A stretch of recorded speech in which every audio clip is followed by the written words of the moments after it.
उनका क्या बयान था आपकी स्क्रीन पर। अदालत के सामने इन्होंने कहा कि हम बृजभूषण शरण सिंह की बेल का ना विरोध करते हैं ना हम उसके पक्ष में हैं। इसी दिल्ली पुलिस की चार्जशीट आ चुकी है, उसमें बाकायदा 6 महिलाओं की शॉकिंग गवाही है कि किस तरह से बृजभूषण शरण सिंह सांस चेक करने के बहाने उनके छाती को छूता था। जब कोई लड़की विरोध करती थी तो वो कहता था ज्यादा स्मार्ट मत बन वरना तेरा करियर खत्म कर दूंगा। अगर तुझे प्रोटीन सप्लीमेंट चाहिए तो मेरे कमरे में आओ। कोई लड़की जब अपने पिता के साथ फोन पर बात करती थी तो उसके बाद जबरन गले लग लेता था। ये तमाम चीजें चार्जशीट में हैं, मगर दिल्ली पुलिस ने इस कड़ी चार्जशीट के बावजूद बेल का विरोध नहीं किया। नतीजा ये कि अदालत ने बृजभूषण शरण सिंह को बेल दे दी। इसलिए मैंने कहा ना, यह देश सुरक्षित नहीं है महिलाओं के लिए। राम रहीम, क्या कहने, पिछले करीब 2.5 सालों में मेरे ख्याल से 6 से 7 बार यह व्यक्ति पैरोल पर रिहा हो गया है।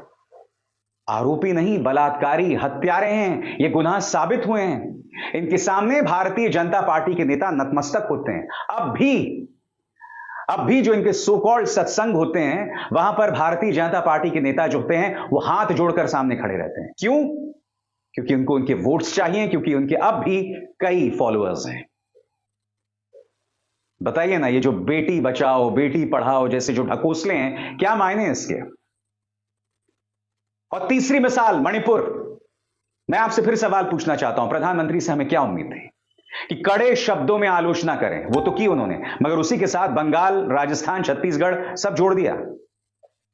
अपने मुख्यमंत्री को एक भी नसीहत नहीं दी। और वही मुख्यमंत्री आज तक को दिए गए एक इंटरव्यू में कहते हैं कि अभी तो आपने सिर्फ एक वीडियो देखा है, ऐसे तो 100 से ज्यादा केसेस हैं। फिर भी वो व्यक्ति अपने पद पर बना हुआ है। देश की महिला और बाल विकास कल्याण मंत्री बोलती हैं, मगर क्यों बोलती हैं? क्योंकि राहुल गांधी और प्रियंका गांधी वाड्रा ने बयान दे दिया था, वरना वो भी नहीं बोलती। मैं फिर आपसे पूछना चाहता हूं, आखिर क्यों इस देश को इस तरह से महिलाओं के लिए असुरक्षित बनाया जा रहा है?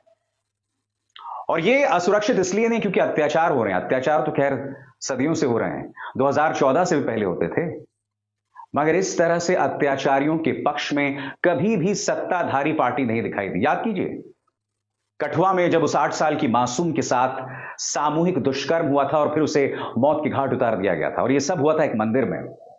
तब उन बलात्कारियों के पक्ष में 2 भारतीय जनता पार्टी नेताओं ने रैलियां निकाली थी। क्यों निकाली थी बताइए? बार बार वो लोग इस चीज का प्रमाण देते हैं। हाथरस में गुड़िया के साथ नाइंसाफी होती है, रातों रात शव जला दिया जाता है, प्रशासन लगातार पीड़ित परिवार को धमकाता है। उन्नाव में कुलदीप सिंह सेंगर के आतंक को कौन नहीं जानता, मगर उससे भी बचाने की आखिरी मौके तक कोशिश की जाती है। स्वामी चिन्मयानंद के वीडियो सबने देखे हैं, मगर खामोशी बनी हुई है, कोई कुछ नहीं कहना चाहता है। जितना मजाक महिला अस्मिता, महिला सुरक्षा को लेकर भारतीय जनता पार्टी ने उड़ाया ना, किसी ने नहीं उड़ाया है। दूसरे राज्यों में भी महिलाओं के साथ अत्याचार होते हैं, मैं इसे नजरअंदाज नहीं कर रहा, मगर वहां की सरकारें इस तरह से अत्याचारियों और बलात्कारियों के पक्ष में बयान नहीं देती है। खुलकर यहां पर तो खेला होता है बीजेपी में। और क्यों होता है? क्योंकि मीडिया कभी भी उनसे सवाल नहीं करेगी, कभी भी सवाल नहीं करेगी। कल भी जो तमाम डिबेट्स हुए तमाम चैनल्स पे, इक्का दुक्का डिबेट्स को छोड़ दें, अधिकतर में इन्होंने राजस्थान और बंगाल को घुसेड़ दिया। क्यों? ताकि मोदी को बचाया जा सके। न्यूज चैनल्स ये भी कह रहे थे कि प्रधानमंत्री नरेंद्र मोदी गुस्सा हो गए हैं, अब प्रधानमंत्री एक्शन लेने वाले हैं, और ये तमाम चीजें कही जा रही थी। और समाज में सब कुछ घटता है और सचिन तेंदुलकर, विराट कोहली, महेंद्र सिंह धोनी, अमिताभ बच्चन, शाहरुख खान सब खामोश हैं। विराट कोहली देखिए अपने ट्विटर हैंडल पर किसी प्रोडक्ट को लॉन्च कर रहे हैं। शाहरुख खान अपनी आने वाली फिल्म जवान को प्रमोट कर रहे हैं। अमिताभ बच्चन अपनी एक नई फिल्म को प्रमोट कर रहे हैं। सचिन तेंदुलकर हर्षा भोगले को जन्मदिन की मुबारकबाद दे रहे हैं। यह सब पिछले 2-3 दिनों में हुआ है, मगर मजाल है इनका मुंह खुल जाए। क्यों? और यह सवाल आपको भी अपने बड़े आइकन्स, बड़े सितारों से पूछना चाहिए कि आप क्यों खामोश बने हुए हैं। जब अमेरिका में एक ब्लैक के साथ नाइंसाफी होती है, तब हमारी अपनी टीम जो है वो ब्लैक लाइव्स मैटर अभियान के पक्ष में खड़ी होती है। मगर हमारी देश के अंदर महिलाओं को नंगा परेड कराया जा रहा है, उनके भाई और पिता को मौत के घाट उतारा जा रहा है, मगर मजाल है कोई जुबान खोल दे। कोई जुबान नहीं खुल रहा है, जो कितनी बड़ी त्रासदी है। सच तो यह है कि हमारे ये सेलिब्रिटीज उन्हीं नॉर्थ ईस्ट में रहने वाले लोगों की दुआओं पर इतने बड़े बनते हैं। यकीनन उनका टैलेंट है, मगर उनकी मोहब्बत उन्हें लगातार मिलती है, मगर बदले में एक शब्द इनके मुंह से नहीं निकलता है। क्यों? कभी सोचा है आपने क्यों? क्योंकि ये सो कॉल्ड सेलिब्रिटीज सब अंदर से खोखले हैं और उसके अलावा कुछ नहीं। इन्हें कोई परवाह नहीं है, इन्हें बस ये परवाह है कि अगर इनके मुंह से कुछ निकल गया तो ये सरकार उनके लिए मुश्किल ना पैदा कर दे।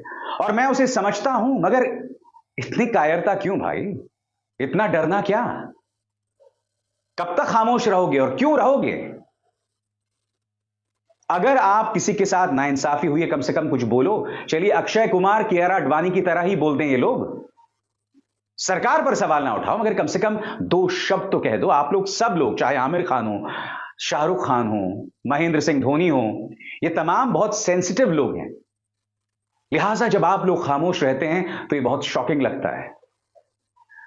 मगर मैं उम्मीद करता हूं ये लोग कुछ कहेंगे, अपने कर्तव्य को निभाएंगे, क्योंकि यकीन मानिए देश महिलाओं के रहने लायक बिल्कुल नहीं है। और कल की ये 3 खबरें एक बार फिर मैं आपको दिखाना चाहता हूं। बेल मिल गई बृजभूषण को, क्योंकि दिल्ली पुलिस ने उसका विरोध नहीं किया। 7वीं बार पैरोल पर रिहा हो गए हैं राम रहीम, बलात्कारी हैं। और मणिपुर तो है ही आपके सामने। सोनिया गांधी से अचानक क्यों मिलने पहुंचे मोदी?